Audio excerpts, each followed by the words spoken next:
В эфире новости, в студии Анастасия Кобзева. Здравствуйте. Вот главные темы. Без нарушений и жалоб предварительные итоги голосования по поправкам в Конституцию в этом выпуске. Режим ЧС регионального характера объявлен в Якутии из-за лесных пожаров. На помощь в республику прибудут дополнительные федеральные силы. Стали известны сроки сбора ягод и плодов в Якутии.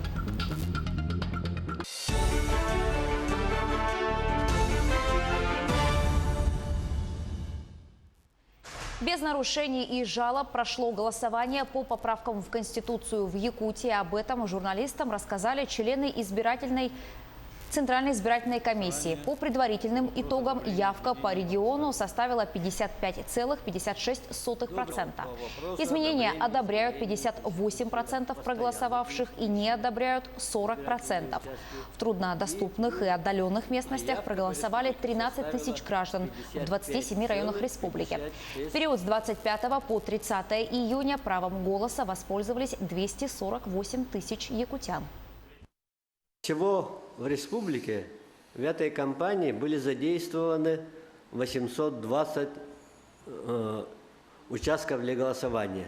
Из них 791 участок – это постоянно действующие избирательные участки, и плюс 29 участков, были созданы временно.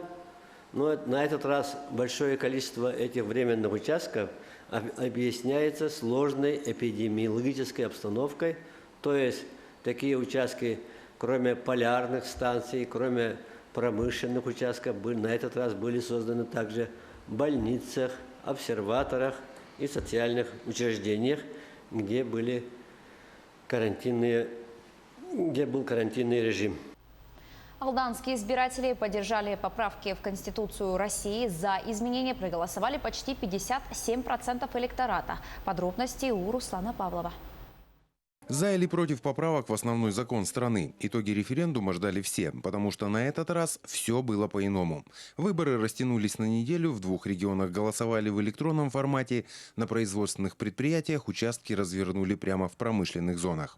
Перечисленному процессу предшествовала жесткая полемика. Изменения в Конституцию не оставили равнодушным никого. Огульная критика поправок в эту Конституцию, которая сейчас идет, я бы даже сказал, оголтелая критика на последних днях, она направлена на то, чтобы ослабить Россию, чтобы не допустить, чтобы у руководства нашей страной оставался сильный лидер, который на сегодня является несомненным лидером среди руководителей государств всего мира. Недельный люфт для высказывания гражданской позиции оказался очень удобным. Однако 1 июля, основной день голосования, подводил итог. В зоне особого внимания была явка. Для промышленных районов психологическим барьером всегда была цифра явки электората за 40%. В Алданском районе он был пройден после подсчета на 15 часов местного времени. Конечно, напряженная работа, в течение недели, но результат, конечно, всегда хотелось лучше, но качеством доволен проголосовавшим. Конечно, 38-45% для города Алдана – это недостаточно. Еще раз склоняюсь к тому, что территориальной избирательной комиссии надо списки проверять, потому что не голосуют целыми семьями, целыми улицами. В общем, картина наблюдается. 61% за поправки в Конституцию по Алдану, городу, нормальный результат. В целом по району участки для голосования посетили 44,7% электората. Из этого числа за изменения в Конституцию Российской Федерации высказались почти 57% избирателей, против 41,7%. Нарушений не зарегистрировано. Нарушений в данный час, на сегодняшний день, нарушений не выявлено на избирательных участках. Как показал референдум, большинство населения за поправки в основной закон и ратуют за социально-экономический рост, благосостояние и укрепление мощи государства российского. Руслан Павлов, Сергей Шипачев, Алдан. Режим ЧС регионального характера объявлен в Якутии из-за лесных пожаров. Первый зампред региона Алексей Колодезников во время заседания комиссии по вопросу лесопожарной обстановки призвал глав районов усилить работу по принятию оперативных мер по локализации лесных пожаров. По информации министра экологии Якутии Сахамина Афанасьева, в республике тушат 30 лесных пожаров. Из них 5 локализованные на территории Кобяйского, Алекнинского, Среднеколымского и Эвена-Бытантайского районов. За минувшие сутки ликвидировано 4 лесных пожара на площади 153 гектара в Нюрбинском, Хангаласском, Сунтарском и Усть-Майском районах. Также на этой неделе на помощь в республику прибудут дополнительные федеральные силы. 90 человек из Амурской и Читинской областей, а также 90 специалистов парашютно-десантной пожарной службы из Ханты-Мансийского автономного округа и Тюменской области. В районах Абыйском, Нижнеколымском, Эвено-Бытантайском и сегодня в Среднеколымском объявлена муниципальная ЧС. Также увеличиваются площади горения, но тем не менее службы авиалесохраны, Якутлесресурсы, МЧС, также муниципальных районов находятся на передовой и тушат лесные пожары, которые сейчас идут. В Якутии установлены сроки сбора ягод и плодов. Итак, в 10 числах июля уже можно собирать землянику в Амгинском, Намском, Татинском и Усть-Алданском районах. С 15 июля в Мегино-Кангаласском, Нюрбинском, Чурапчинском районах можно собирать землянику и красную смородину, а голубику начиная с 20 июля. Черную смородину в северных районах можно собирать с 5 августа. В Вилюйской группе улусов поспеет к середине августа. Бруснику можно собирать после 25 августа. По сбору грибов ограничений нет. Граждане могут посещать леса и собирать дикоросы беспрепятственно, в том числе и на арендованных кем-то участках лесного фонда. С подробными сроками сбора ягод и плодов можно ознакомиться на сайте Министерства экологии Якутии. 48 новых случаев заболевания коронавирусной инфекцией выявили в Якутии за минувшие сутки. География следующая. 36 инфицированных в Якутске, 3 в Мирнинском районе, по 2 случая в Алданском, Амгинском, Чурапчинском и Верхоянском районах. И 1 случай зарегистрирован в Вилюйском районе. Справиться с болезнью за прошедшие сутки смогли 105 человек. Всего на 2 июля в Якутии зарегистрировано 4315 случаев COVID-19. В регионе продолжает действовать режим повышенной готовности, а в местах массового скопления людей необходимо соблюдать масочный режим. Государственным муниципальным учреждениям рекомендовано оставить как можно больше, непосредственно работников на удаленной работе и создать условия для того, чтобы не нарушать социальную дистанцию. Соответствующие рекомендации Минтруда будут определены.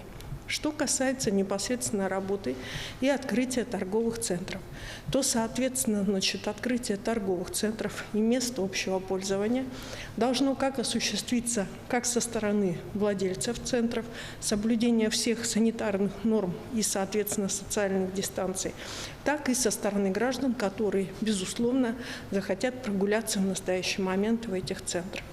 Что касается открытия межулусных перевозок на территории Республики Саха-Якутия, очень строго я прошу всех граждан, которые будут и пользоваться этими перевозками, и тех, кто непосредственно будет осуществлять перевозки, соблюдать правила Роспотребнадзора, связанные в том числе и с социальным дистанцированием.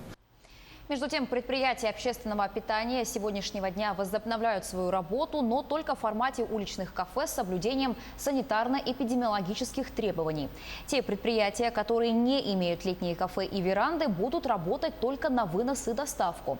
Об этом сегодня сообщили в Министерстве предпринимательства региона. Также в ведомстве отметили, что будут действовать ограничения по времени работы. Напомню, с сегодняшнего дня открываются торговые центры, пляжи и музеи. С сегодняшнего дня возобновляет свою деятельность ряд организаций индивидуальных предпринимателей, работающих в таких сферах, как общественное питание, доставка и на вынос продукции может осуществляться. Кроме того, начинают свою деятельность летние кафе и летние веранды при стационарных объектах общественного питания. По времени общепиты у нас могут работать с 8 часов максимум до 0 часов дня по местному времени. Но здесь это общее ограничение, соответственно, предприниматели могут выбрать в рамках данных временных ограничений работу своих заведений. 10-й по счету Центр амбулаторной онкологической помощи открылся в Якутии, на этот раз в Хангаласском районе. Центр начал свою работу на базе поликлиники города Покровска и состоит из процедурного кабинета, УЗИ-кабинета и палаты с 2 дневными койками. Теперь, чтобы обследоваться на наличие злокачественных новообразований, жителям района не обязательно ехать в Якутский республиканский онкологический диспансер. Можно пройти полную диагностику в районном центре. Также здесь будут проводить восстановительную и коррегирующую терапию, связанную с возникновением побочных реакций на фоне лечения. Центр амбулаторной онкологической помощи, у него функции намного шире. Например, у нас всего по улусу 424 онкологических больных сейчас, на сегодняшний день. Да? Из них 40 человек получают различные виды химиотерапии при своих заболеваниях. Да? И они вынуждены ездить в Якутск. В Центре амбулаторной онкологической помощи у нас 2 койки дневного стационара будет здесь. И полностью есть оборудование, ламинарный шкаф, инфузомат, да, для проведения химиотерапии здесь на месте. То есть людям уже не надо будет ездить в Якутск. Ахальский ГОК стал лидером по количеству разработанных рационализаторских предложений. Работники комбината подали 106 идей, 93 из них внедрили в производство. Работает в Айхальском ГОКе и лучший рационализатор «Алроса» Иван Край. Работник ремонтного цеха уже 6 лет облегчает труд коллегам. Сокращает затраты предприятия, делает работы безопасными. Подробнее о его идеях Оксана Мезенцева. Очень такое приспособление нужно. Алексей Берсенев, мастер участка горных машин, показывает съемник. Так работники ремонтного цеха называют одно из приспособлений. Оно позволяет быстро снять одну из деталей дробилки. При ремонте горной техники устройство экономит время. А изготовили съемник по конструкторской разработке Ивана Края. На счету у молодого специалиста 80 рационализаторских идей. Край Иван Петрович, он грамотный специалист своего дела. Он знает хорошо очень чертежное дело, знает все устройства наших станков. Досконально подходит к каждому вопросу. От этого, наверное, и хорошо работает его голова. Сегодня 28-летний рационализатор работает над своими идеями из дома. Иван Край уже несколько месяцев трудится на удаленке. Заниматься такой деятельностью, говорит, одно удовольствие. Конструировать любит с детства. Всегда приятно, что идеи, которые я предлагаю, помогают развивать и улучшать производство. Рационализаторской деятельностью Иван Край занимается 6 лет. Самое эффективное распределение вместе с коллегами внедрили в 2016 году. Работали с лентами вертикального конвейера на обогатительной фабрике. Тогда удалось сэкономить миллионы рублей. Рационализаторские идеи в соавторстве с Иваном Краем занимали разные награды. От поощрительных премий до призовых мест. Сегодня лучший рационализатор «Алроса» работает над очередной идеей. Подробности распределения Иван Край держит в секрете. Уверен, и новая задумка упростит труд работников предприятия и сэкономит финансы. Оксана Мезенцева, Дмитрий Храмкин, телеканал «Алмазный край». К этой минуте у меня пока вся информация. Еще больше новостей на наших официальных сайтах як24.ру и nvk-online.ru. Оставайтесь с нами.